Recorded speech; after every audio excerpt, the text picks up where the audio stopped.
De uma maneira óbvia, a morte e a ressurreição de Jesus são o principal destaque dos evangelhos. Mas os evangelhos não se atêm a meramente descrever os eventos que cercaram a morte e a ressurreição de Cristo, né? Eles também se aplicam a explicar o sentido daqueles eventos. E como parte disso, os livros bíblicos abordam direto e indiretamente o propósito da expiação de Cristo. E é óbvio que em toda a Escritura poucos vão falar tanto a respeito disso como os evangelhos, né?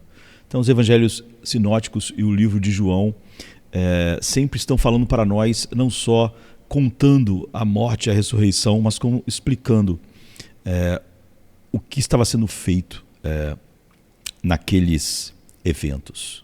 Então, antes de determinar por quem Cristo morreu, é necessário estabelecer o objetivo principal da morte de Cristo.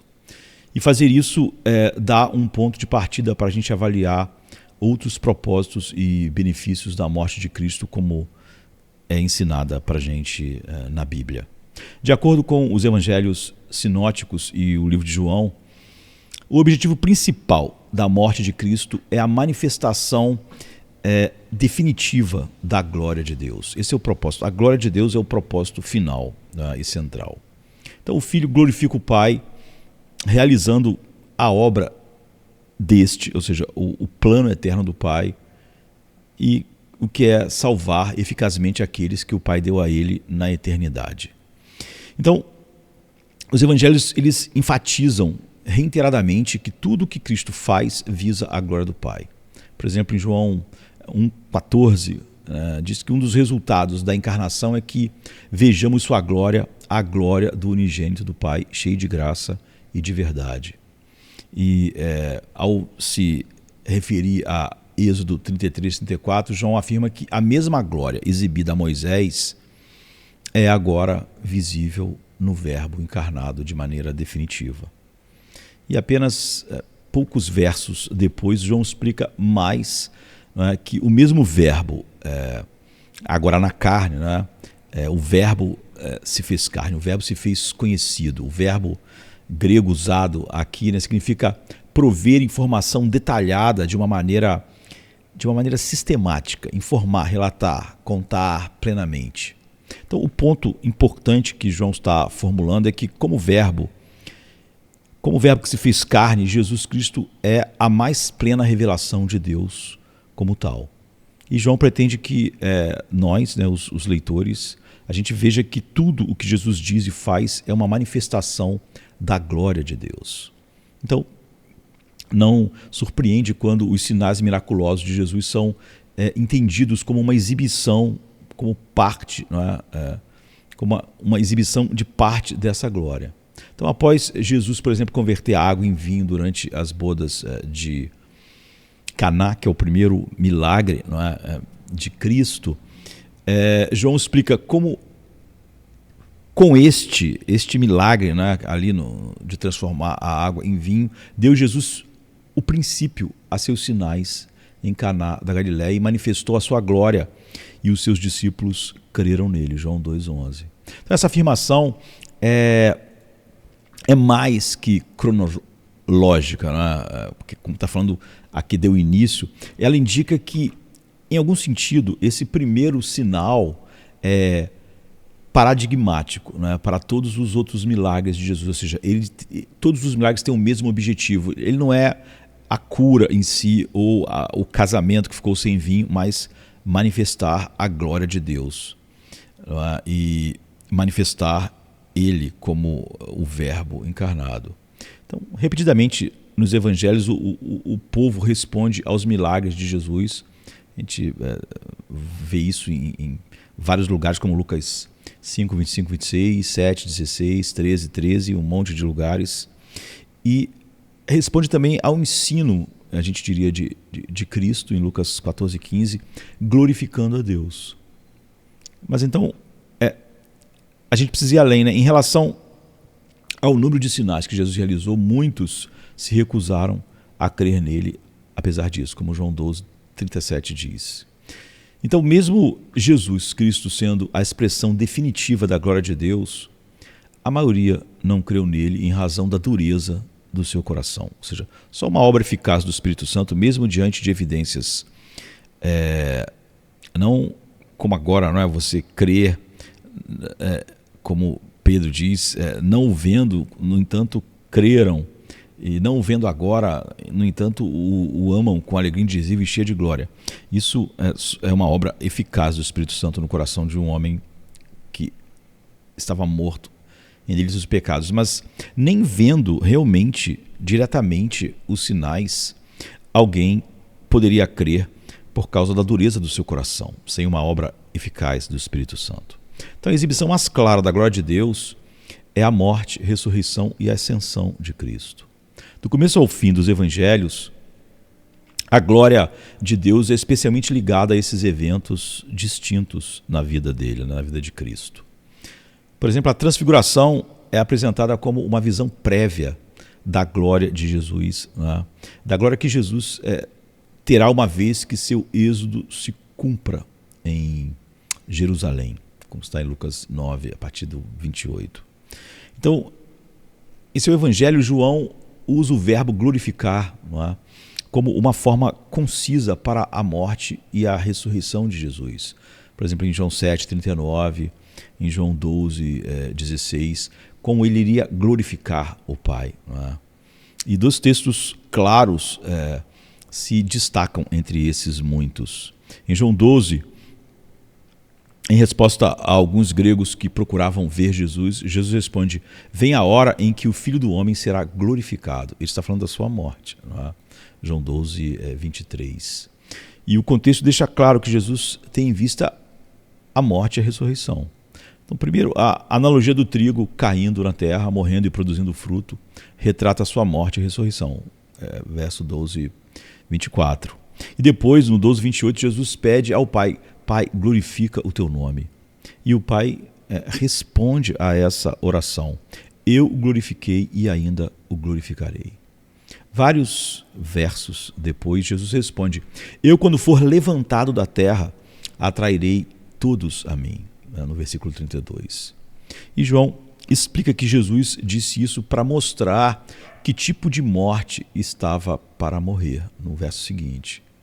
E em João 13, 31, Jesus faz uma conexão similar entre a vinda da hora e Deus sendo glorificado. Né? Então, assim que Judas o trai, Jesus diz aos seus discípulos restantes, não é? Os 11 que ficaram: agora o Filho do Homem é glorificado e Deus é glorificado nele. Se Deus é glorificado nele, Deus também o glorifica nele e o glorifica imediatamente. Então, ao dispensar o traidor, Jesus ele põe em movimento a cadeia de eventos que levarão à expressão máxima da glória de Deus, sua morte sacrificial e ressurreição triunfante. Assim, o último sinal que exibe a glória de Deus é a morte, a ressurreição e a ascensão de Cristo. A Bíblia, as Escrituras fazem mais do que simplesmente apresentar, a morte de Jesus como glorificação do Pai. Ela põe sua morte dentro da estrutura maior do Filho glorificando o Pai, realizando a obra que o Pai o encarregou antes de assumir definitivamente a carne. Então, o Filho concorda em manifestar a glória do Pai, redimindo o povo que o Pai deu a ele.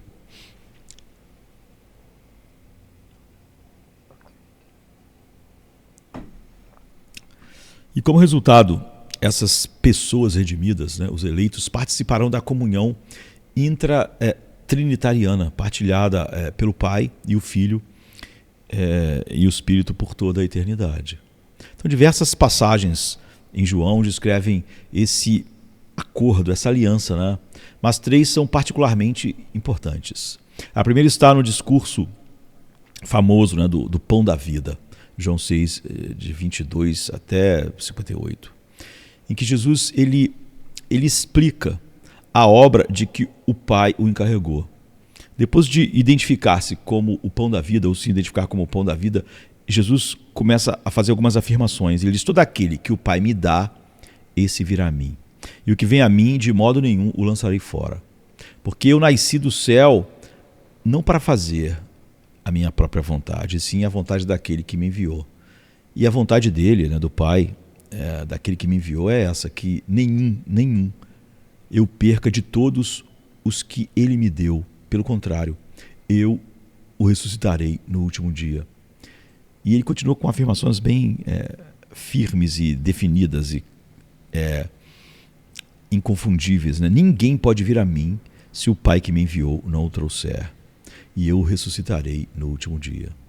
Então, várias vezes nessa sessão, Jesus enfatiza que ele desceu do céu para realizar a vontade do Pai. A partir dessa passagem, o plano estabelecido pelo Pai e o Filho pode ser resumido dessa forma. Primeiro, o Pai dá ao Filho um grupo de pessoas. Em segundo lugar, o Filho desce do céu para fazer a vontade do Pai. Em terceiro lugar, a vontade do Pai é que o Filho não perca nenhum deles, mas que os ressuscite no último dia. Em quarto lugar, essas pessoas vão ao Filho olhando para ele e crendo nele, pela obra eficaz do Espírito Santo. Em quinto lugar, o Filho lhes dá a vida eterna. Em sexto lugar, o Filho os ressuscitará no último dia.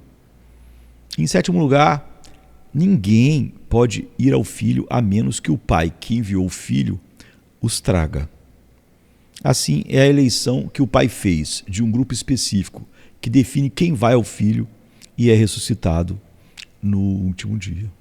Essa progressão prejudica seriamente a discussão de que o decreto da eleição é logicamente posterior ao da expiação, em que também de fato pertence à elaboração da aplicação da salvação. Ou seja, a expiação é geral, a que alguns querem afirmar para negar ao claro ensino, não é, de que a expiação é feita na cruz para aqueles que o Pai deu ao Filho. Até porque se ela fosse feita por todos, então todos teriam suas dívidas pagas. E como Deus não pode cobrar uma dívida duas vezes e ser justo, então você só ficaria com a opção do universalismo. Não é? Então, ou seja, a expiação é geral, é o que as pessoas dizem. E sua aplicação é que é particular. Mas, segundo João, né, aqui em João 6, o Pai não planeja enviar o Filho para salvar todo o mundo. Então ele elege apenas alguns do mundo, sabendo que fora dessa eleição ninguém creria. Não porque seria impedido, mas porque o homem morto em delitos e pecados, ele odeia a luz. Ele ama o pecado e odeia a santidade. A luz vê o mundo e a condenação é essa, que o mundo amou as trevas e não a luz. Então tal declaração pressupõe que a redenção limita a eleição. Em outras palavras, a generosidade geral de Deus para com toda a humanidade finalmente conduz à expiação, e a eleição só se faz necessária porque sem ela ninguém creria. Mas João 6 indica que o Pai dá ao Filho um grupo específico de pessoas em favor de quem, a seguir, ele morre, a fim de dar a eles a vida eterna. Então, o particularismo acompanha o planejamento eterno e a elaboração da expiação, não apenas a sua aplicação. Não é que ela é geral, mas a aplicação é específica. Não, ela já é específica. Então, a eleição que limita a expiação, não o contrário. Não é? Então, a segunda passagem importante é a oração sacerdotal, né, ou sumo sacerdotal de Jesus em João 17, que é o capítulo todo de João 17, né, o qual ele deixa ainda mais claro que o Filho glorifica o Pai realizando a obra que o Pai encarregou o Filho de fazer. E depois de anunciar que a hora chegou, né, ele vem falando sempre, quando chegar a minha hora, falando a respeito da cruz. Então, quando ele diz que a hora chegou, ele diz: glorifica o teu Filho, para que o Filho possa glorificar a ti. João 17:1 é o início da oração sacerdotal, né? Então, a combinação de a hora e glorificar lembra a passagem de 12, 23 e 24, onde Jesus falou sobre sua morte e ressurreição. Então essa conexão esclarece o que Jesus quer dizer quando ele ora: eu te glorifiquei na terra, completando a obra que me deste para fazer, que é o verso 4 do capítulo 17, né? Que é a sua oração sacerdotal. Que ele se refere à sua morte e ressurreição iminente. Isso é confirmado ainda mais pelo uso que João faz do verbo completar, né? O qual é similar ao verbo em João 19:30, onde Jesus clama: está consumado. Então, nos instantes antes da sua morte,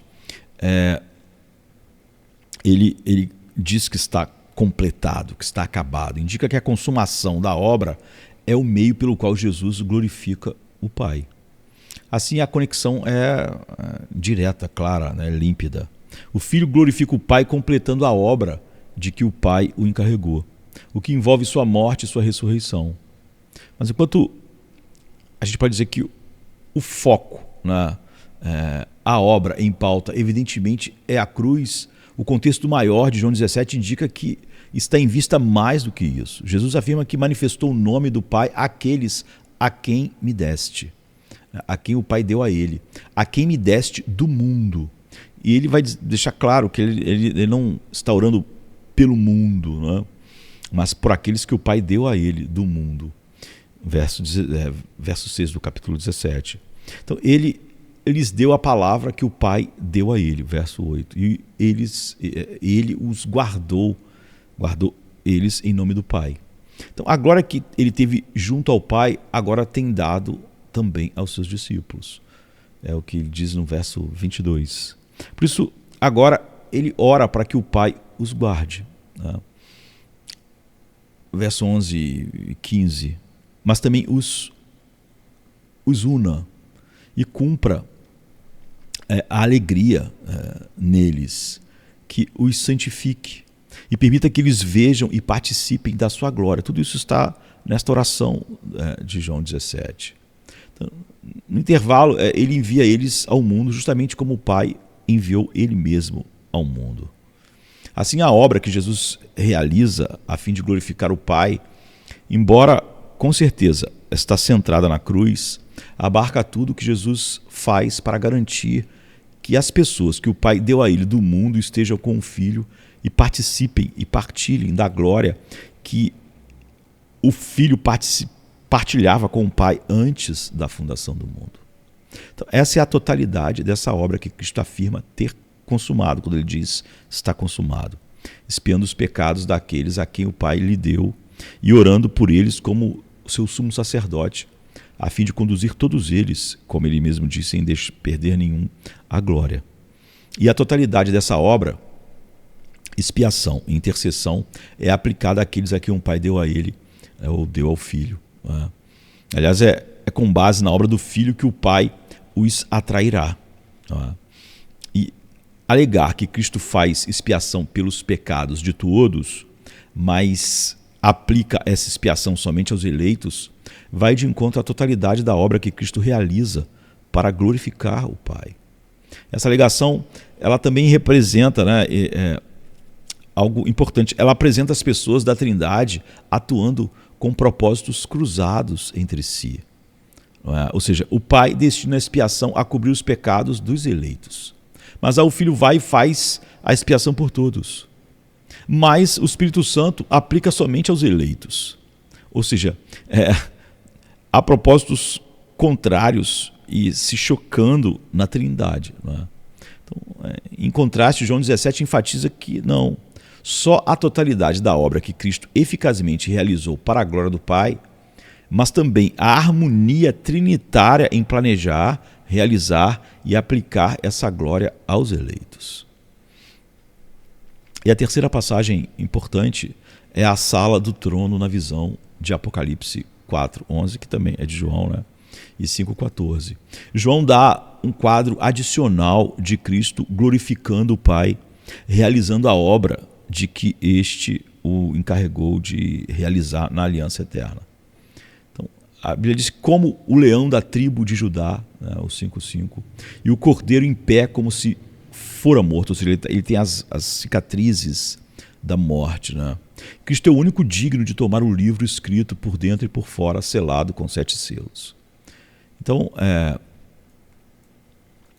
embora debatido, parece preferível entender esse livro inusitado como a tábua celestial contendo o propósito e fim da história da redenção, ou seja, o propósito de Deus, o seu decreto para a história, não é?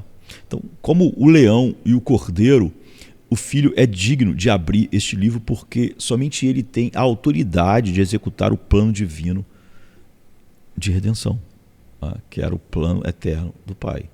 Essa autoridade é confirmada pelo cântico de louvor de todos os anciões naquele momento. Digno és de tomar o livro e de abrir os selos, porque foste morto. A razão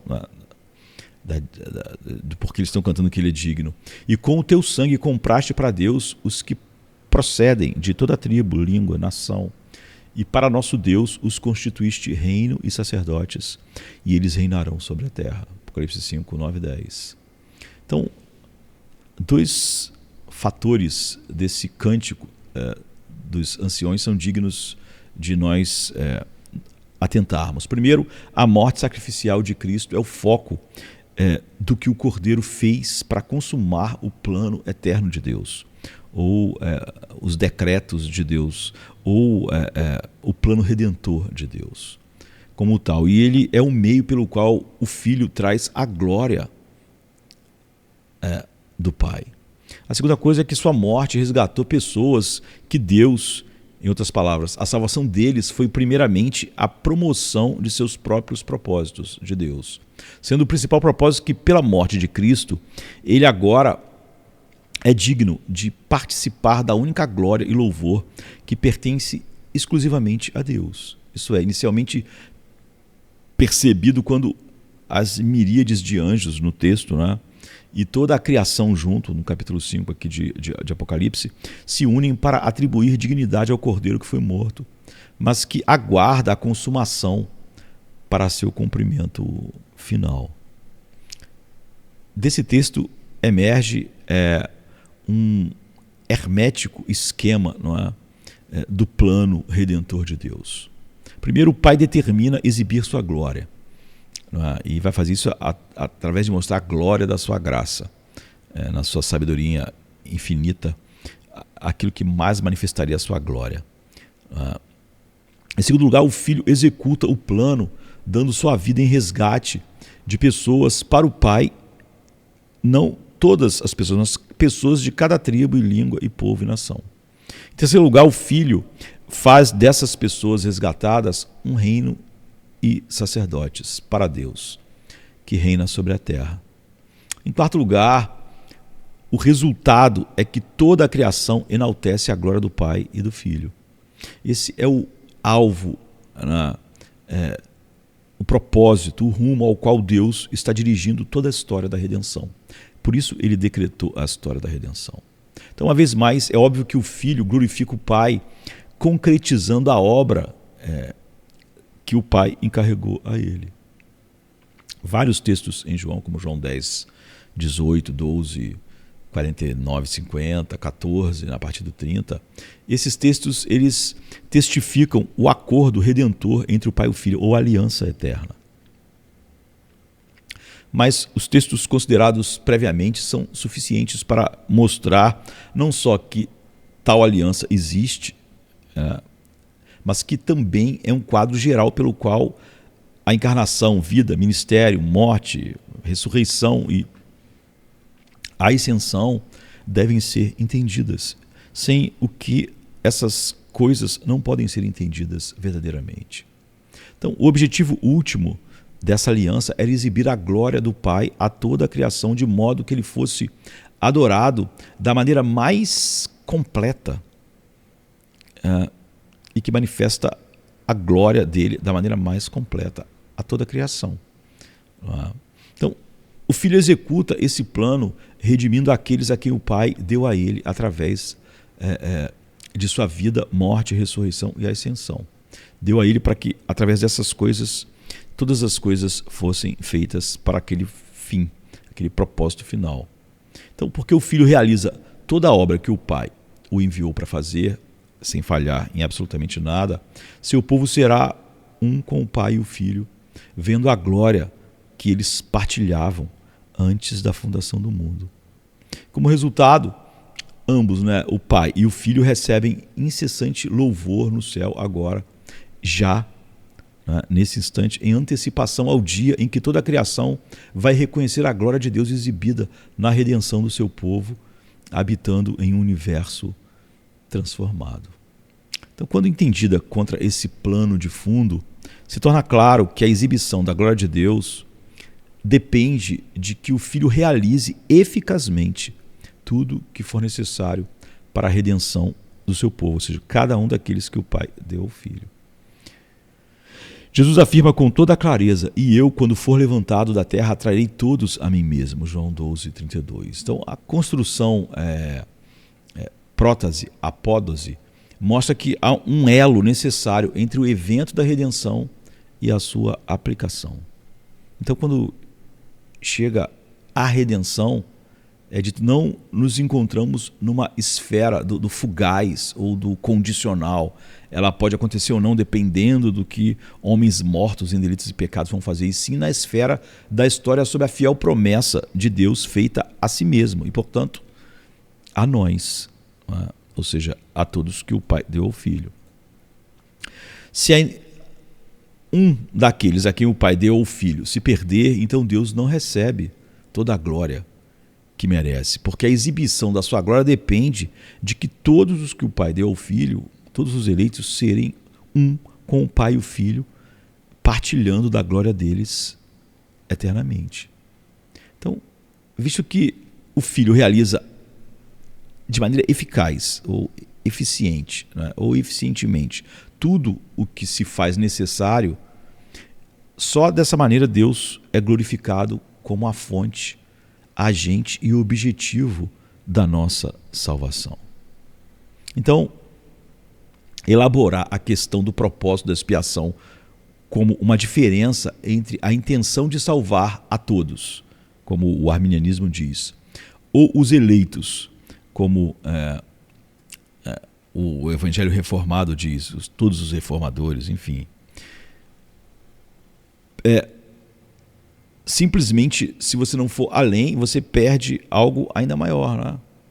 Então, a salvação de criaturas é um grande feito, porém, não é o maior. A criação,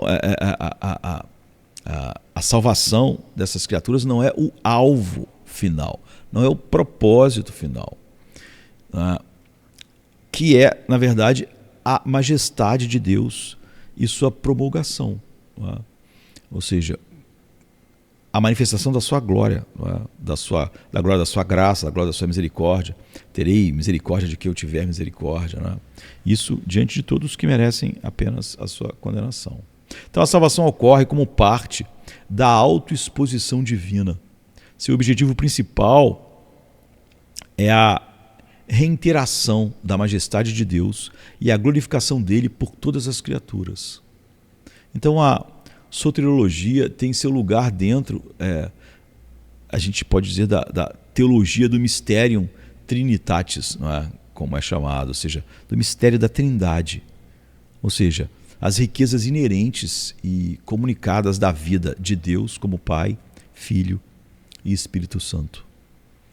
A história não está centrada no homem ou em qualquer outra criatura, mas no próprio Deus. Assim, quando a Bíblia fala do propósito de Deus na expiação em termos de pessoas salvas do pecado ou da demonstração do amor dele pelo mundo, essas afirmações devem ser avaliadas à luz do objetivo principal de Deus de exibir sua glória e o que, em seu plano eterno, ele determinou que exibiria essa glória. Em outras palavras, a salvação da humanidade não foi o propósito primário da expiação, não é o propósito primário da expiação, mas antes é apenas um meio pelo qual o objetivo último de glorificar o Pai vai ou foi alcançado. Por isso Jesus disse que estava terminado. Então, quando a gente olha para outros evangelhos, né, já que a gente ficou aqui em João, Mateus indica desde o início do seu evangelho que a obra de Jesus é em prol do seu povo. O anjo do Senhor, quando fala a José que Maria dará à luz a um filho e o chamará de Jesus, porque ele salvará seu povo dos pecados deles, né, em Mateus 1:21. Então, mais que simplesmente explicar a etimologia do nome de Jesus, o anúncio do anjo indica que a salvação que Jesus vai realizar é especificamente para o seu povo. Então, o recado de Mateus faz ou destaca a identidade do seu povo, frequentemente com resultados surpreendentes, né? Duas passagens em particular são cruciais para determinar o referente, né, do seu povo.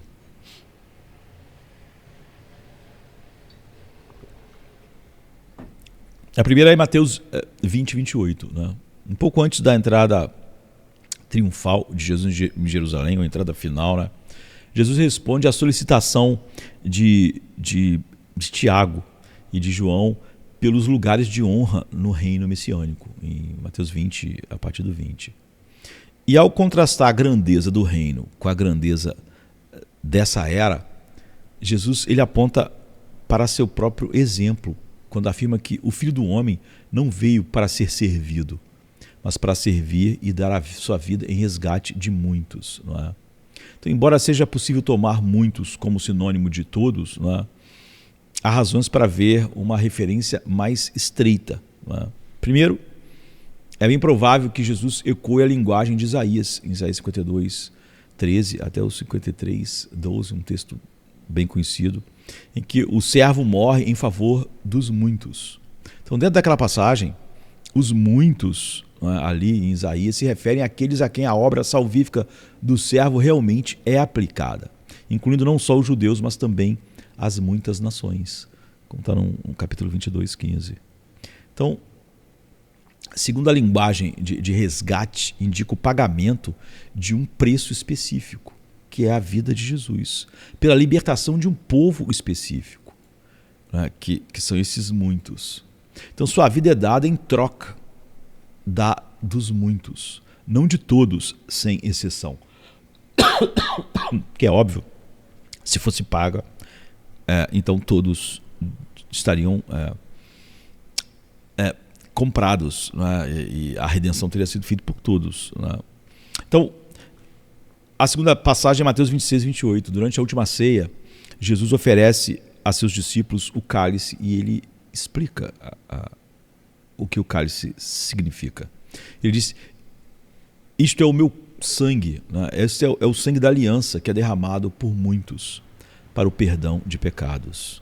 Então, assim como a aspersão de sangue selou um povo particular na antiga aliança, Êxodo 24, de 1-8, aqui também a inauguração da nova aliança requer que Jesus derrame seu sangue por um povo específico. Esse povo particular é os muitos por quem Jesus dá a vida em resgate deles. E eles vão ser efetivamente resgatados. Mateus 26:28.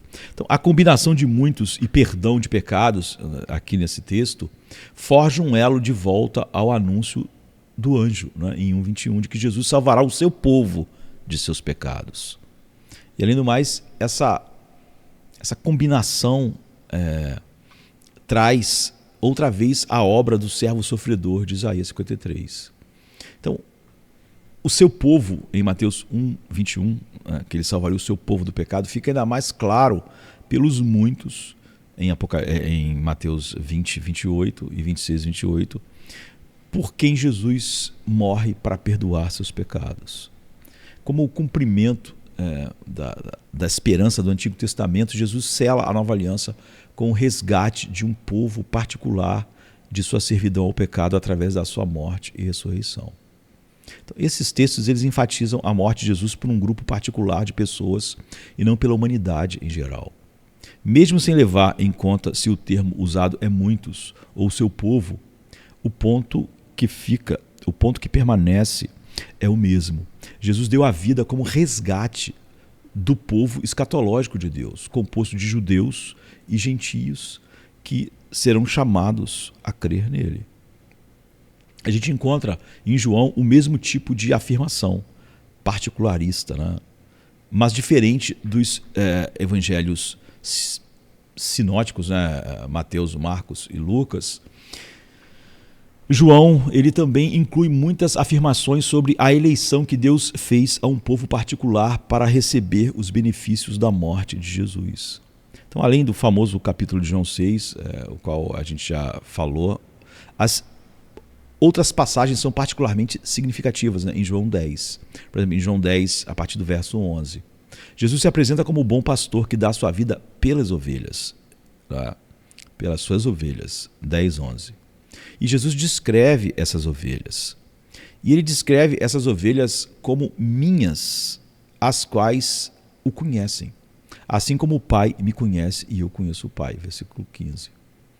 Mas quem são essas ovelhas? São o povo escatológico de Deus, tirado igualmente dentre os judeus e os gentios. Verso 16. Então, os líderes religiosos não creem porque não fazem parte do rebanho de Jesus. Capítulo 10, 26. Ou seja, ele diz que os que não creem porque não são minhas ovelhas. Se fossem minhas ovelhas, iam crer. Você vê que não se crerem, se tornam minhas ovelhas. Não. O que ele diz é que não creem porque não são as minhas ovelhas. Porque as minhas ovelhas vão crer. Elas creem. Então, por contraste, as ovelhas de Jesus ouvem a voz dele, seguem ele e a elas é dada a vida eterna. 27 e 28. Então, são suas ovelhas porque o Pai deu elas ao Filho. Capítulo 10, 29. Então você nota que Jesus não diz, como eu disse, que os líderes religiosos não fazem parte do seu rebanho porque não creem. É o contrário, né? Ele deixa claro que a incredulidade dos líderes religiosos é uma manifestação do fato de que eles nunca foram suas ovelhas. À luz dessa passagem, a gente vê que as ovelhas de Jesus são um grupo particular de pessoas que existem antes mesmo de exercerem fé nele. E que elas só exercem fé nele porque elas são suas ovelhas. Ou seja, elas são parte daqueles que receberam todas aquelas bênçãos espirituais que ele compra com seu sangue. E que os que não fazem parte desse grupo divinamente selecionado não creem. João 8, 47. Então, como o bom pastor, Jesus dá a sua vida por um grupo particular de pessoas, suas ovelhas, em distinção de outros, ou seja, os que não são suas ovelhas. E Jesus, então, ele descreve ainda os inimigos de Jesus como testemunhas de que a morte dele foi dirigida a um grupo particular de pessoas, e não a todas as pessoas. Então, no ato de Jesus ressuscitar Lázaro dentre os mortos, Sanedrim se reúne em sessão de emergência para discutir o que fazer com Jesus. Capítulo 11, a partir do 47. E o sumo sacerdote Caifás, ele afirma que é melhor que um homem morra pelo povo e assim toda a nação não pereça. 11:50. Então, João segue explicando que Caifás involuntariamente estava profetizando que Jesus morreria pela nação e não somente pela nação, mas também para reunir em os filhos de Deus dispersos pelo mundo. Eles não vão se tornar filhos de Deus quando forem trazidos, mas eles vão ser trazidos porque são os filhos de Deus. Ou seja, a expiação cumpre esse chamado eficaz no momento certo, né? Então, enquanto Caifás quis dizer claramente que a morte de Jesus pouparia o povo judaico de um confronto com Roma, João vê o significado teológico da afirmação. A morte de Jesus é pela nação, não é? Entre aspas, bem como outros que se uniriam aos filhos de Deus. Então, seguindo os passos da discussão sobre as ovelhas de Jesus no capítulo 10, a gente deve entender isso como uma reiteração da ideia de que o verdadeiro povo de Deus, composto igualmente de judeus e gentios, são as pessoas por quem Jesus morre. Enquanto Jesus prepara seus discípulos para a sua morte eminente, uma vez mais ele ressalta que ela avisa essa morte a um grupo particular de pessoas. Então, após ordenar que os seus discípulos amem uns aos outros, como ele os amou, capítulo 15, 12. Jesus, então, ele descreve a natureza do seu amor. Ele diz: ninguém tem maior amor do que este, de dar a alguém a própria vida em favor dos seus amigos. Verso 13. Então, assim como ele diz que o bom pastor dá a sua vida pelas ovelhas, também aqui Jesus dá a sua vida pelos amigos em razão do amor por eles. Esse amor particular por seus amigos se baseia na eleição divina. Eles não fostes vós que me escolhestes, mas eu vos escolhi. 15, 16. Então, embora não haja uma ênfase maior nas epístolas de João, há uma dupla de textos que se referem à obra do Filho como especificamente dirigida ao seu povo, que é 1 João 3,16 e 1 João 4,10. Mas Apocalipse, como a gente estava vendo, o capítulo 5 de Apocalipse 9 e 10, é particularmente significativo em razão de claramente ele combinar o objetivo último da glória de Deus, a morte de Cristo e a redenção de um povo particular.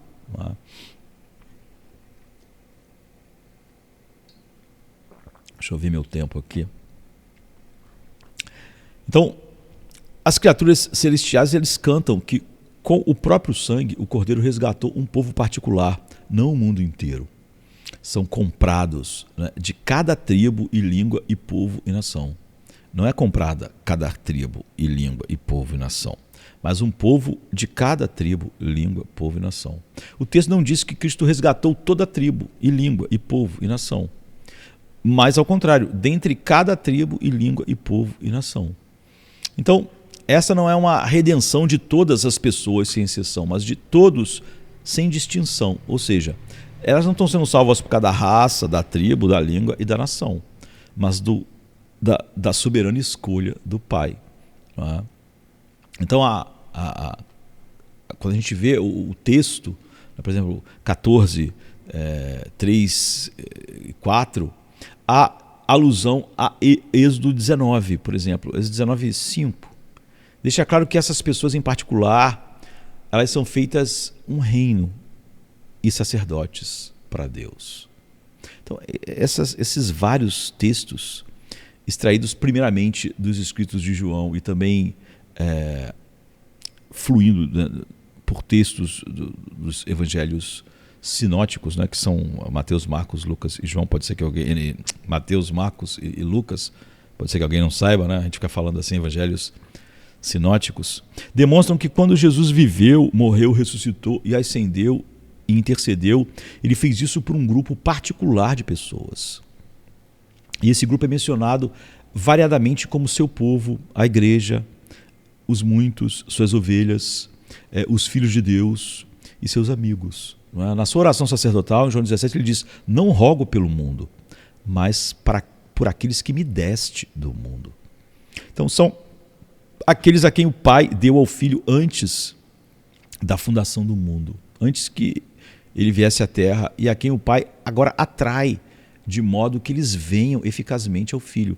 É por isso que Jesus diz que ninguém pode vir a mim se o Pai que me enviou não o trouxer, através do chamado eficaz do Espírito, que então lhes concede vida eterna. E é porque não estão mais mortos, mas têm a vida eterna, seus olhos são abertos, como Paulo diz. O mundo todo está cego para a glória de Deus, no evangelho da glória de Deus na face de Cristo, mas Deus diz, o Deus que diz que das trevas resplandecesse a luz é quem resplandecer em nossos corações para a contemplação dessa glória. Enquanto o mundo está cego e o Deus desse mundo os cega ainda mais. Então, são atraídos de cada tribo e língua e povo e nação, e eles constituem as ovelhas pelas quais o bom pastor deu a vida. E a participação do amor e da glória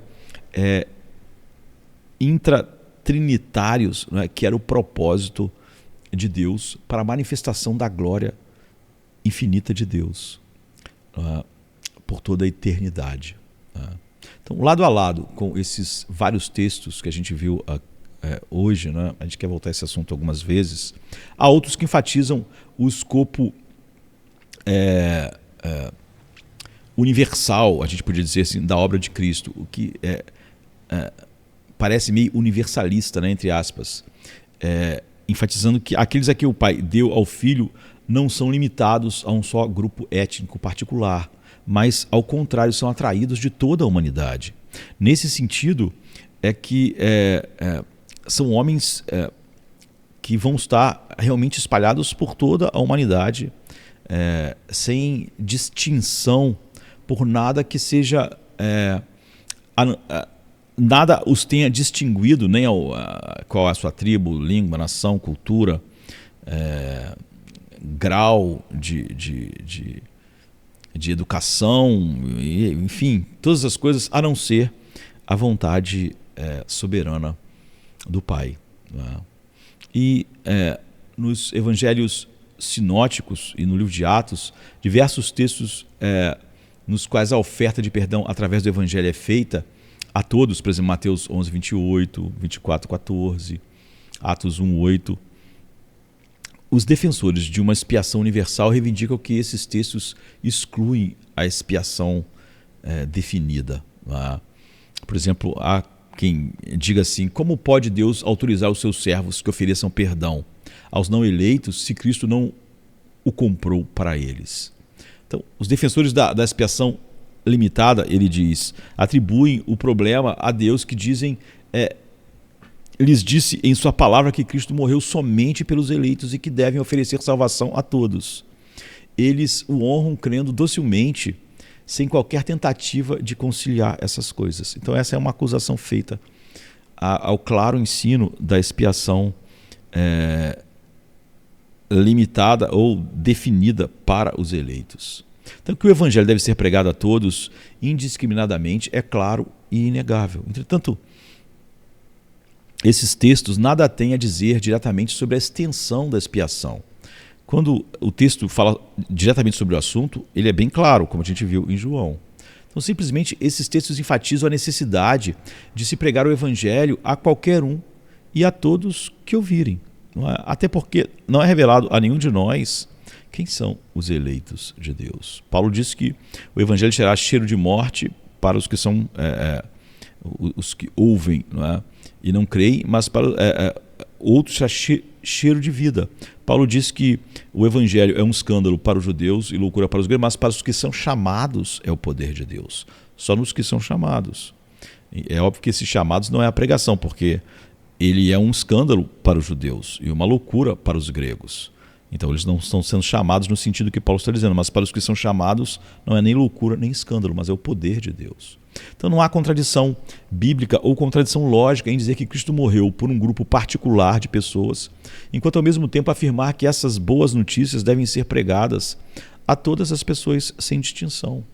Não é? O que as pessoas devem olhar é que Deus ordenou que os meios pelos quais os eleitos creriam em Cristo seria a pregação indiscriminada do Evangelho. Não somos nós que devemos identificar os eleitos, mas quando Deus chama eficazmente alguém, é óbvio que aí sim os eleitos foram manifestados. Não é? Então Romanos 8, 29 a 30, Romanos 10, de 14 a 17, vão falar a respeito disso. Então, visto que ninguém, senão Deus, conhece quem são os eleitos antes de sua conversão, não é? E o evangelho é pregado a todos sem distinção, na confiança de que as ovelhas de Jesus, como ele prometeu, ouvirão a sua voz e vão crer. João 10, 27. Então, além do mais, em muitos desses textos, há indicação no contexto de que a ênfase está na oferta do evangelho a todos, sem levar em conta etnias.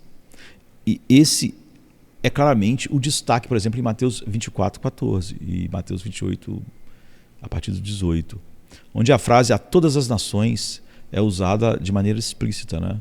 E o mesmo é verdade em Lucas 2, 30, em Atos 1, 8. Nesses textos, o ponto que o texto está fazendo é que o evangelho não deve limitar-se ao povo judaico, porque até então tudo que eles tinham aprendido é que aquilo era restrito a Israel, e essa era uma barreira muito difícil de ser quebrada, né?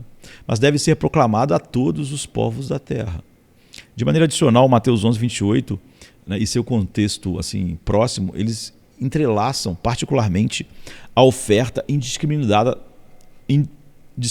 do evangelho. Um pouco antes de convidar a todos os que estavam cansados a irem a ele, todos os que estão cansados e sobrecarregados, né? 11:28, Jesus diz: todas as coisas me foram entregues por meu Pai, e ninguém conhece o Filho senão o Pai, e ninguém conhece o Pai senão o Filho, e aquele a quem o Filho quiser revelar. 11:27. Então é evidente que essa revelação não é dada a todos à luz do versículo 25, onde Jesus louva o Pai diante da incredulidade de muitos que não creram. Ele louva o Pai por haver ocultado essas coisas aos sábios e entendidos e as ter revelado aos pequeninos. Então, particularismo e universalismo são realidades complementares, não contraditórias. Não é?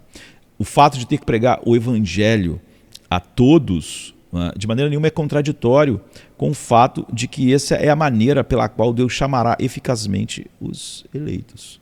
Então, ao argumentar que a extensão da expiação é universal, frequentemente as pessoas, ou quem faz isso, isso faz apelo à literatura ou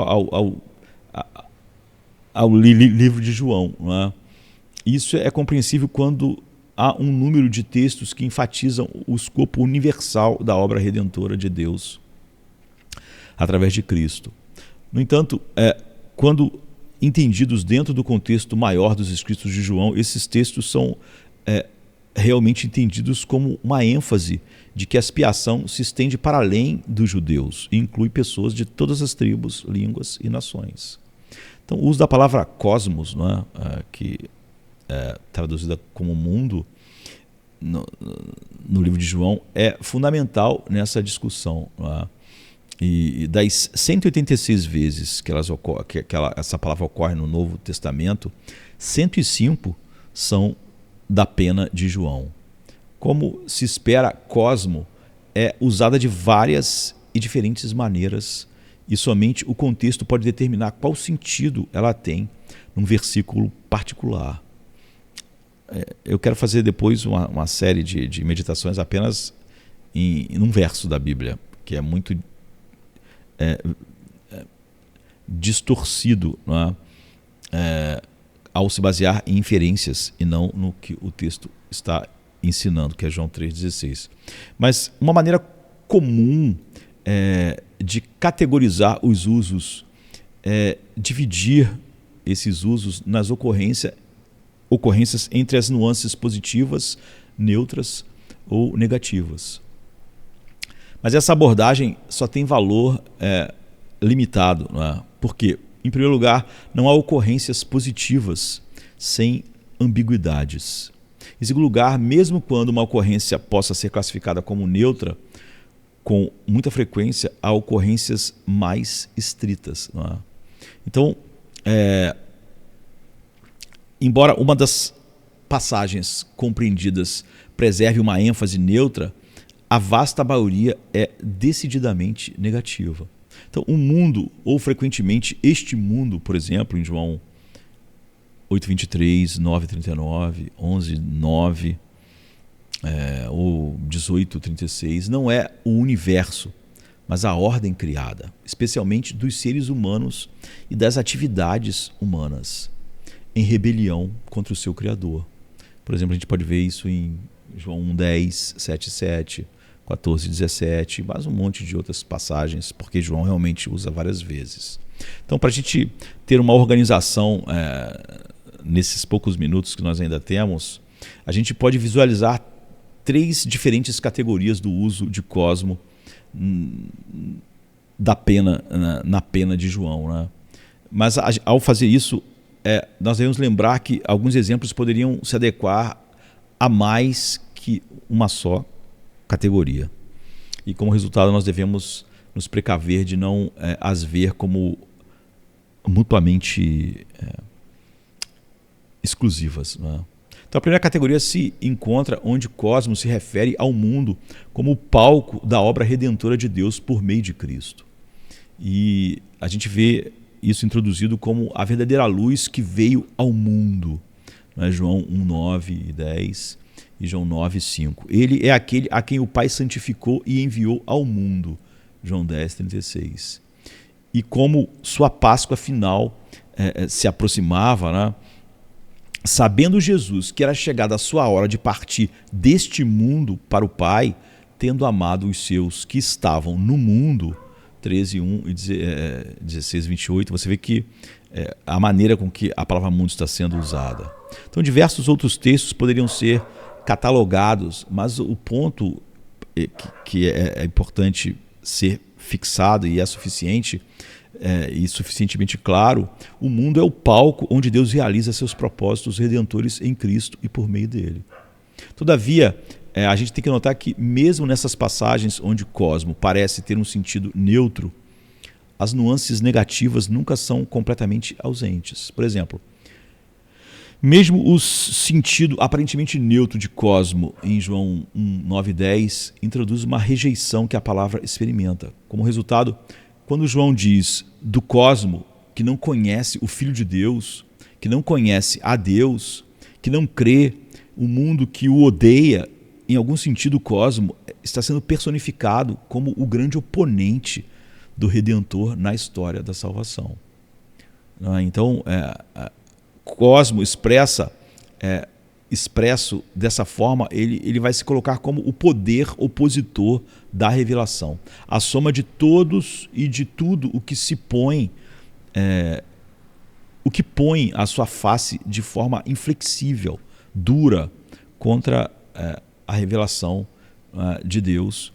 Em consequência, se torna objeto e é objeto do juízo. Já a segunda categoria é mais pertinente ao que a gente estava falando até aqui, né, o nosso tema. Então, em João, frequentemente, cosmo é usado para enfatizar o escopo da obra redentora de Deus. Ou seja, a ênfase cai na obra de Cristo, abarcando todas as pessoas sem distinção, não apenas o povo judaico. Algumas vezes, essa ênfase é clara no contexto imediato, enquanto outras vezes ela não é. Mas em cada um dos textos, João ressalta a verdade de que a redenção de Cristo transcende fronteiras étnicas para incluir não simplesmente os judeus, mas também os gentios, nós. Então, o primeiro exemplo é João 1, 9 e 13. Então, depois que ele afirma que o mundo não conheceu a palavra, João distingue entre seu próprio povo, os judeus, que não o receberam, e os que o fizeram, em João 1, 11 e 12. E essa distinção ela vai calçar ou pavimentar o caminho para João salientar que todos, quer judeus, quer gentios, que receberam Jesus, são filhos de Deus. Então, assim, João ele conecta cosmo a uma distinção entre judeus e não judeus como um meio de ressaltar o escopo universal da obra redentora de Cristo, ou seja, de homens judeus e não judeus. E João 4, 42 é entendido, deve ser entendido de uma maneira similar, porque Jesus está dialogando com a mulher samaritana, no capítulo 4, a partir do versículo 7. E o testemunho dela aos seus vizinhos samaritanos leva muitos a crerem nele, verso 39. Mas depois que falam pessoalmente com Jesus, o que ouvem os leva a concluir que este é verdadeiramente o Salvador do mundo, capítulo 4, 42. Em outras palavras, eles creem que Jesus é não meramente o Salvador do povo judaico, que marginalizava completamente os samaritanos, mas antes do mundo inteiro, incluindo eles, os samaritanos. Eles reconhecem que sua salvação transcende até mesmo aquela aguda divisão entre judeus e samaritanos para abarcar todos os que creem, sem distinção de ser judeu ou samaritano. Então, o escopo da redenção de Cristo se estende não apenas aos samaritanos, mas inclusive aos gregos. Em resposta a alguns gregos que desejam ver Jesus, por exemplo, em João 12, Jesus afirma que "E eu, quando for levantado da terra, atrarei todos a mim mesmo", verso 32. Então, é nesse contexto que a afirmação de Jesus, no capítulo 12, 47, deve ser entendida. Eu não vim para julgar o mundo, e sim para salvá-lo. Ou seja, essa vinda, como faz no final do livro dos sinais, essa ênfase sobre o escopo universal da obra redentora de Cristo se torna ainda mais significativa. não é? Esses exemplos eles facilitam a nossa compreensão sobre outros textos em que Cosmo ocorre sem esclarecimento explícito no contexto imediato. Por exemplo, em João 1, 29. João Batista identifica Jesus como o Cordeiro de Deus que tira o pecado do mundo. É óbvio que se você entender esse mundo como cada pessoa no mundo, então ninguém mais tem pecado. E você se torna universalista e nega todo o ensino claro da Bíblia sobre isso.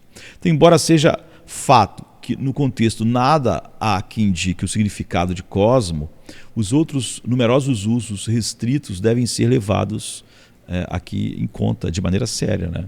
Então, como tal, seria e é levianamente equivocado alegar que no contexto nada há que indique essa distinção. O contexto relevante é como o cosmo é usado em outros lugares em João.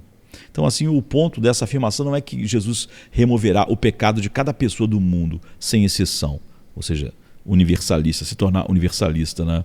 Mas que a morte dele redimiria a todos, sem exceção, não meramente Israel. Então, essa conclusão é confirmada pelo fato de que o Cordeiro de Deus realmente remove o pecado, em vez de meramente fazê-lo potencialmente, ou seja, nos capacitar a nos livrar do pecado. Ele realmente remove o pecado de todos aqueles que o Pai deu a ele. Então, uma dinâmica similar está presente em João 3,16, que é um texto que eu quero fazer uma série de vídeos só sobre esse verso. Mas, como explanação seguindo ao diálogo de Jesus com Nicodemos, que era um líder judeu, João afirma: porque Deus amou o mundo de tal maneira que deu seu Filho unigênito para que todo aquele que nele crê não pereça, mas tenha vida eterna. É óbvio que aqui Jesus não está falando a respeito da capacidade humana de crer ou não. Isso ele fala em João 6, em João 10. Ninguém pode vir a mim se o Pai que me enviou não o trouxer. Aqui ele só está falando sobre esse escopo, em contraste com o particularismo judaico. Ele estava conversando com um líder judaico que caracterizava muitos que habitavam Israel naquela época, né? Então Jesus ressalta que a intenção dos propósitos redentores de Deus se estende para além do povo judeu para incorporar o mundo inteiro. Essa conclusão é reforçada pelo contexto maior. Então, de fato, a primeira vez que cosmo é usada depois de João 3,16 é em João 4,42, onde enfatiza claramente a intenção da obra de Jesus. E assim Jesus está enfatizando a esse líder judaico que é Nicodemos, que todo que crê, quer judeu, quer gentio, tem a vida eterna. A gente sabe pelo livro de João que só as minhas ovelhas crerão, não é? Ou só pode vir a mim aquele que o Pai que me enviou trouxer. Então isso de modo algum diminui a espantosa natureza do amor de Deus descrito aqui. Então o amor de Deus deve ser admirado não porque o mundo é muito grande e inclui tantas pessoas, mas porque o mundo é totalmente mau e merece o inferno e a ira de Deus. Essa é a costumeira conotação de cosmo. Então, a despeito da rebelião do mundo contra o seu Criador, Deus dá seu Filho para que todo aquele que creia tenha a vida eterna. Esse contexto maior esclarece, né, 1 João 2,2, depois de se referir a Cristo como nosso defensor, João diz que Cristo é a propiciação pelos nossos pecados, e não somente pelos nossos próprios, os próprios pecados de Josemar, mas ainda pelo do mundo inteiro. Então o contexto mais amplo da carta deve ser mantido em pauta quando estamos lendo ali. João escreve aos crentes que estão lidando com falsos mestres que reivindicam ser tão espirituais que já não pecam mais. 1 João 1, de 6 a 10. Então, a despeito da sua óbvia desobediência aos mandamentos de Deus, capítulo 2, 3, 6, 9, 11. Então, embora eles fossem originalmente parte da comunidade, ou seja, eram cristãos nominais, o fato de que a abandonaram demonstra que, na verdade, não eram parte da comunidade. É o que diz o capítulo 2, 19 em diante. Eles são do mundo, por isso falam do mundo, e o mundo os ouve. 4, 5. Então, eles foram porque não eram dos nossos, não é? Então, na face dos oponentes que se consideravam um marco espiritual acima de qualquer outro, João está respondendo, ressaltando que quando Cristo morreu, ele não fez isso somente por causa dos judeus, ou agora de algum grupo gnóstico, que era o caso aqui, ou algo mais, né, que se põe como sendo intrinsecamente superior. Longe disso. Ele fez isso não só por causa de nossos pecados, mas também pelos pecados do mundo inteiro, de homens de todas as línguas, tribos, nações. Não é a qualificação deles. Essa conclusão é confirmada pelo estreito paralelo com João 11, 50 e 52, onde uma linguagem similar para salientar que a morte de Jesus se aplica a todos os filhos de Deus que se acham dispersos pelo mundo. Então, João 11, 52, não é? Não somente pela nação, mas também para reunir em um só corpo os filhos de Deus. Que filhos? Aquelas ovelhas que o Pai deu ao Filho na eternidade, que estão dispersos pelo mundo. 1 João 2,2. Então, ele, Jesus, é a propiciação pelos nossos pecados, e não somente pelos nossos próprios, mas ainda pelo do mundo inteiro. É o que está sendo enfatizado ali em 1 João. Então, Calvino, por exemplo, ele resume de forma excelente esse ponto. Ele diz que o desígnio de João não era outro senão tornar esse benefício comum a toda a igreja. Então, sobre a palavra, e não algo que pertenceu aos gnósticos, etc. Então, sobre a palavra todos ou totalidade, ele não inclui os réprobos, não é? Mas ele designa os que creriam, bem como os que estavam dispersos por várias partes do mundo ainda. Então, o ponto é que a morte de Cristo, retratada para nós aqui como uma propiciação concreta pelos pecados do mundo, não é uma propiciação potencial. É para todos, sem exceção, não todos. É para todos os que o Pai deu ao Filho, sem exceção. Ou seja, não é por nada que haja neles, mas pela escolha do Pai. Essa ênfase sobre o escopo universal da expiação aparece uma vez mais em 1 João 4, 7 a 14. A expressão máxima do amor de Deus é que ele enviou seu Filho para ser a propiciação pelos nossos pecados. 4:10. Então, o amor de Deus por seu povo é a razão de os crentes amarem reciprocamente, uns aos outros. 4:11. E ao agirem assim, eles demonstram que Deus habita neles por meio do seu Espírito. 4:12 e 13. Como resultado, os crentes, então, eles testificam que o Pai enviou o seu Filho para ser o Salvador do mundo. 4:14. Então, uma vez mais, nós vemos o escopo universal da expiação afirmado lado a lado com o amor particular que Deus nutre pelo seu povo. E a terceira categoria do uso que João faz de cosmo consiste em lugares onde se faz uma aguda distinção entre o povo de Deus e o mundo. Então, embora haja muitos que traçam essa distinção, nosso foco está em João 14 a 17. Em diversos pontos, nesses capítulos, que é ali aquela ceia, não é? Que Jesus teve com seus discípulos horas antes da sua morte, depois seguida da oração sacerdotal antes de ir para o Getsemane, Jesus distingue coisas que são verdadeiras em relação aos seus seguidores, porém não em relação ao mundo. Então, enquanto os crentes recebem o Espírito da verdade, o mundo não o pode receber. João 14, 16, 17. Logo o mundo não mais verá Jesus, mas os discípulos o verão. O mundo, ou seja, é óbvio que é o mundo fora os eleitos, né? Porque se fosse o mundo, todo mundo, então ninguém ia ver, nem os discípulos. Né? 14, 18 a 24.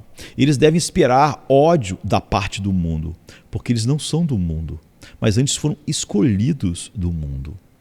15, 18 e 19. Então, embora os discípulos chorem quando Jesus morre, e o mundo se alegrará. Capítulo 16 e 20. Esse contraste é mais evidente ainda em João 17. Porque depois de descrever o que ele fez por aqueles a quem o Pai deu a ele, João 17, 6 e 8, Jesus diz: é por eles que eu oro. Não oro pelo mundo, mas por aqueles que me deste, porque são teus. João 17, 9. Então, porque Jesus não mais estará no mundo fisicamente como ele estava, mas seu povo ainda estará nele, com ele agora, não é? Espiritualmente, ele roga ao Pai que os guarde. Não é? 17, a partir do 10. Então, o mundo odiará os seus porque eles não são do mundo, assim como Jesus não é deste mundo. 14 a 16. Mas da mesma forma que Jesus foi separado e enviado ao mundo, assim também se dá com o seu povo. 17 a 19. Então Jesus continua rogando por aqueles que crerão através do testemunho dos seus discípulos, para que sua unidade demonstre ao mundo que o Pai enviou o Filho. 20 a 23. Então, enquanto o mundo não conhece o Pai, o Filho e seu povo o conhecem. Não é? 17 a 25, ou seja, só esses conhecem. Assim, todos esses textos, não é? E a gente podia mencionar mais, 1 João 2, 15, 17, 3, 1 e 13, enfim. Há uma aguda distinção entre aqueles a quem o Pai deu ao Filho e o mundo. Não é? Eles não são do mundo, como eu do mundo não sou.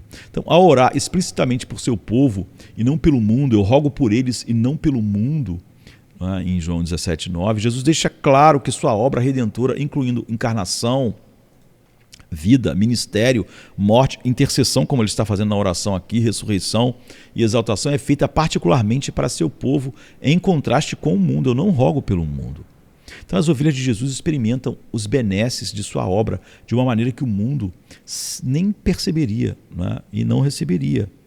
Aliás, não pode receber, é o que ele diz.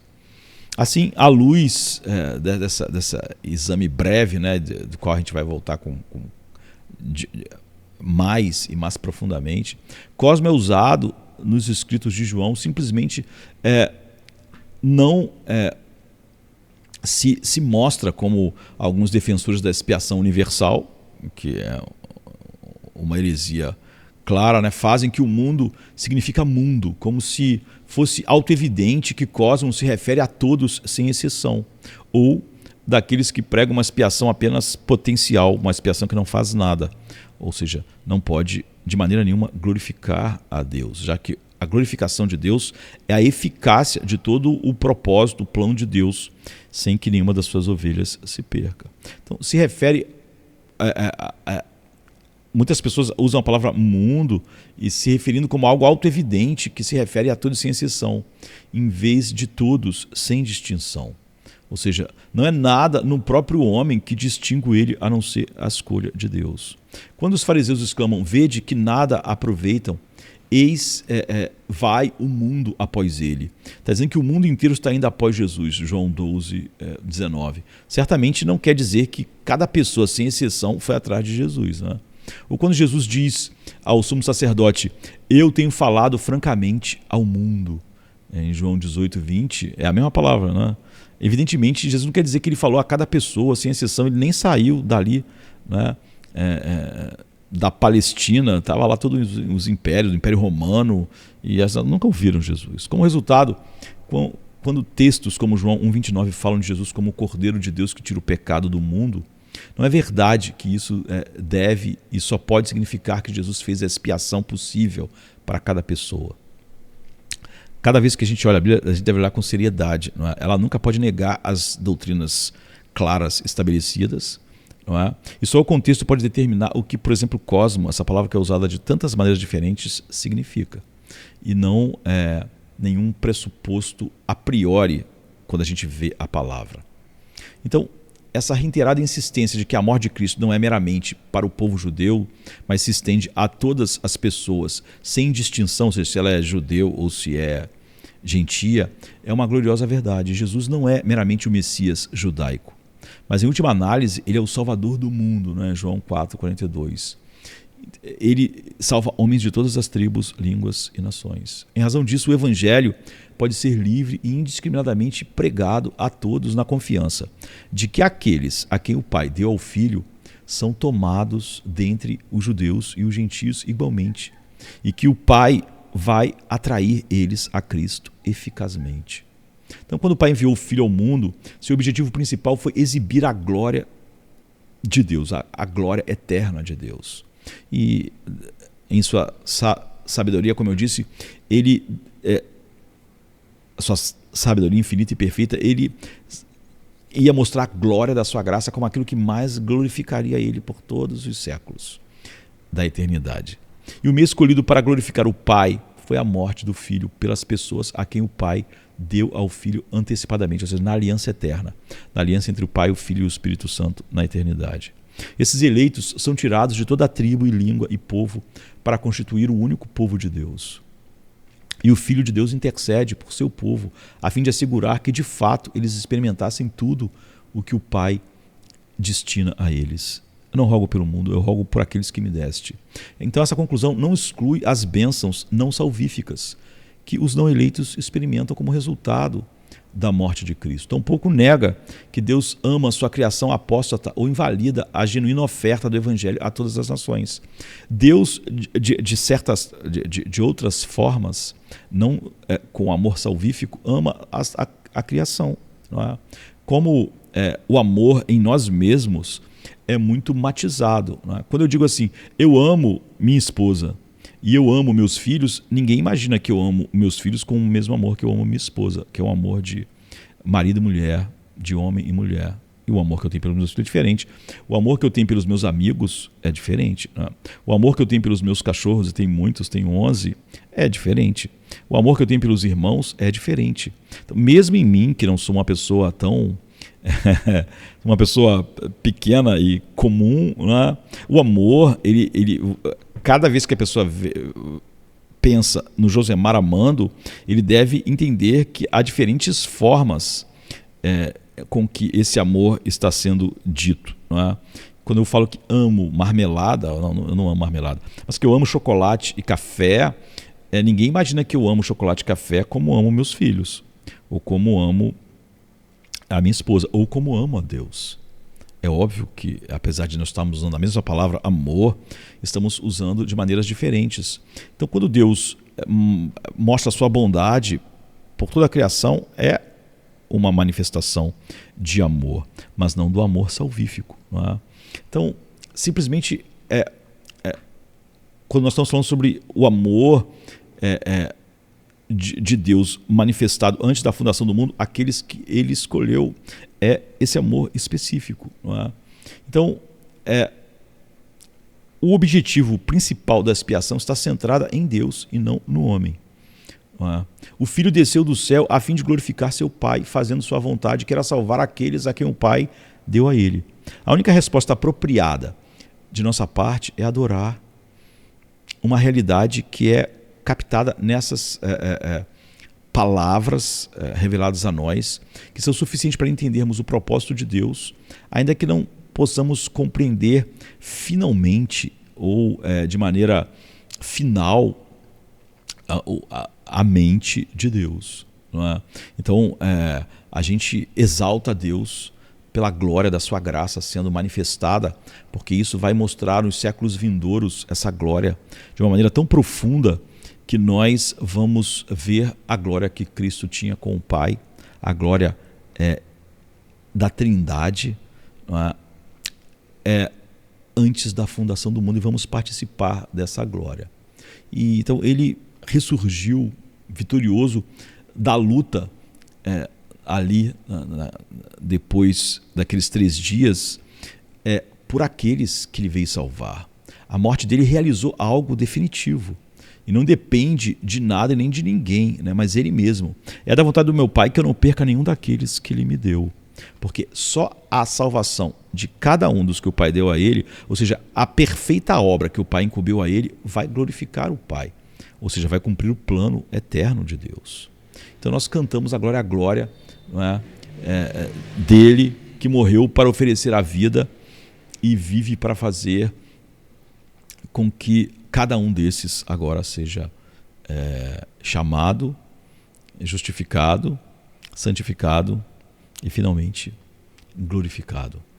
Então que a gente possa olhar para essa...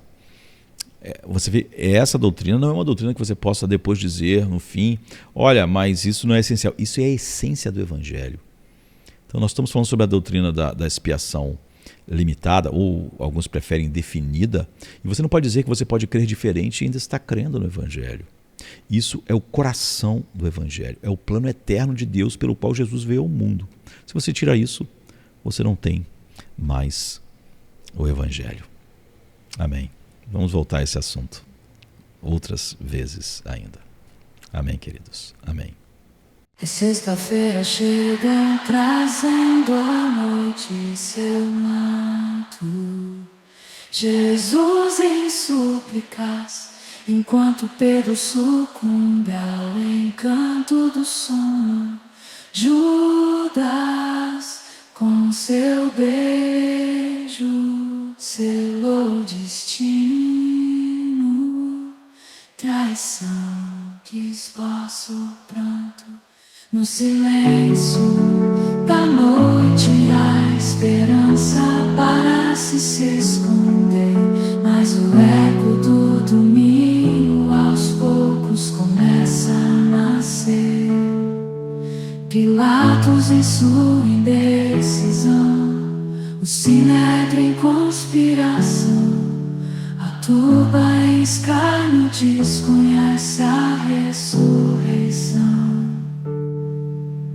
Discípulos fugitivos, corações partidos, Maria em lágrimas, Pedro nega, o galo canta anunciando a manhã que tarda. É sexta-feira, clama a criação, mas o domingo se anuncia, trazendo redenção. Nosso Salvador, sob o peso da cruz, caminha entre a multidão que zomba, sua santidade diminui. A coroa de espinhos, o sangue que escolhe marcas de amor infinito.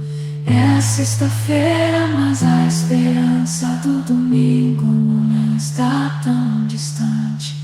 Elevado na cruz, entre criminosos a dor se faz presente. O véu se rasga, a terra treme, o céu escurece, um silêncio envolvente. A pedra colocada, os guardas se postam, a vigília começa, mas a promessa do domingo no coração ainda aquece. É sexta-feira, mas não é o fim. Domingo vem aí com vitória sem fim. A escuridão parece reinar, a morte sorri, certa de sua vitória. É sexta-feira, mas a história ainda não contou sua glória. O pecado julga ter vencido, a esperança parece falhar, mas a luz do domingo já começa a brilhar. O túmulo agora vazio, a pedra removida, Jesus ressuscitou, trazendo vida. Manhã de domingo, brilha a esperança restaurada. A morte foi vencida, a redenção proclamada. É sexta-feira, mas a alegria vem com o amanhecer. Domingo já chegou, ensinando-nos a renascer. Nosso Salvador, sob o peso da cruz, caminha entre a multidão que zomba, sua santidade diminui.